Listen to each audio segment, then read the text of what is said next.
Here, we're given something that we want to multiply. We have x squared minus 11x plus 24 all over x squared minus 9.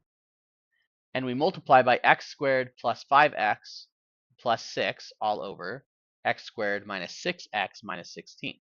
Now the first step is let's just factor everything. So I'll start with the easy stuff.